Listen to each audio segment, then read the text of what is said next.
मोबाईलमध्ये प्रत्येक रेल्वे स्टेशनचे ब्रिज आहेत, त्या ब्रिजवरती परप्रांतीय कशा प्रकारे आपले बस्तान मांडून बसलेले आहेत, मग त्यांचा त्रास होत नाही का रेल्वे प्रशासनाला? मग फक्त ह्या अंध महिलेचा त्रास होतोय का? आज तुम्ही जर पाहिलं तर रेल्वे स्टेशनच्या प्रत्येक चर्चगेट पासून ते विरार पर्यंत ते धानू पर्यंत प्रत्येक रेल्वे स्टेशनवरती जे स्टॉल आहेत ते सर्व जैन, मारवाडी, उत्तर भारतीय, यादव बिदव यांच्या नावावरती आहेत.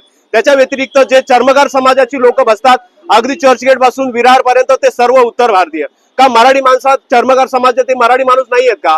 मग त्यांना तिथे जागा का दिली जात नाहीये? हे स्टॉल मराठी माणूस चालवण्याच्या योग्य नाही का? मग मराठी माणसाला स्टॉल का दिले जात नाहीत? असे अनेक प्रश्न या रेल्वे प्रशासनामध्ये आहेत आणि रेल्वे प्रशासन अतिशय मुगरुरीपणा करतं या महाराष्ट्रामध्ये मराठी भाषाच्या विरोधात, मराठी संस्कृतीच्या विरोधात आणि मराठी माणसांच्या विरोधात. पण यापुढे हा मुगरुरीपणा सर्व मराठी माणसं हाणून पाडतील आणि खपवून घेतला जाणार नाही, याची त्यांनी काळजी घ्यावी, याची नोंद घ्यावी. आणि या ताईंना आम्ही आता आश्वासन दिलेलं आहे, ते उद्यापासून त्याच ठिकाणी जे 2 तास बसवतात त्या 2 तासाच्या ऐवजी 4 तास बसणार आणि त्याच ठिकाणी बसून व्यवसाय करतील. काही दिवसानंतर आम्ही त्यांची संदीपजी राणे साहेब आहेत, इतर काही इथले समाजसेवक आहेत, त्यांच्या माध्यमातून आपण त्यांना एक व्यवस्थित स्टॉल देऊ जेणेकरून ते त्यांचा उदरनिर्वाह करतील.